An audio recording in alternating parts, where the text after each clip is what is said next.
Премиерот Христијан Мицкоски е задоволен од присуството и епилогот на неговите контакти со челниците од Европската Унија на самитот во Тиват.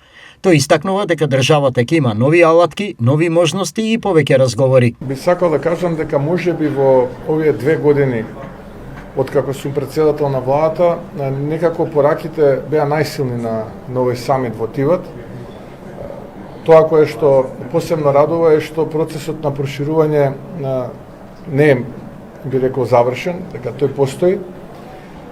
Она кое што го слушнав и од францускиот председател и од германскиот канцелар, а и таму во работниот дел од самитот, можев да заклучам дека документот кој што тие го имаат подготвено, така да кажеме, не на нон-пейперот, практично ќе биде нешто кое што подоцна во текот на денот разбрав дека веќе институциите во Брисел добиле инструкции за негова операционализација и представува едно значајно подигнување на нивото на односи помеѓу Западниот Балкан и Европската Унија. Што значи тоа? Тој документ и таа реформа овозможуваат механизам со кој што ќе имаме погорено користење на одредени алатки од страна на земјите на Западен Балкан.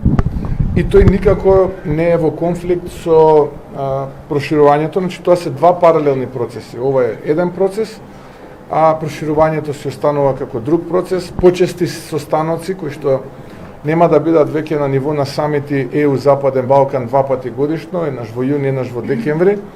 Од она кое што успеав да го заклучаме е дека ќе имаме најмалку 2 пати месечно такви состаноци, што секако е добро, бидејќи ќе можете со луѓето кои што одлучуваат да разговарате и да креирате политики и да ја градите единината заедно. Мицкоски на крај констатира: важно е дека многу почесто ќе бидеме во Брисел на масата и ќе можеме да зборуваме.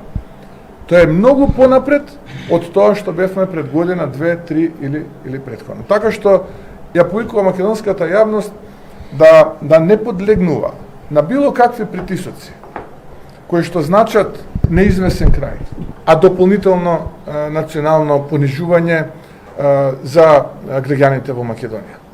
Во однос на примерниот проблем со уставните измени и ставот за нив, Мицкоски, како што рече по троцифрениот број пати, повторува дека додека тој е премиер, уставни измени без гарантиран исход нема да има.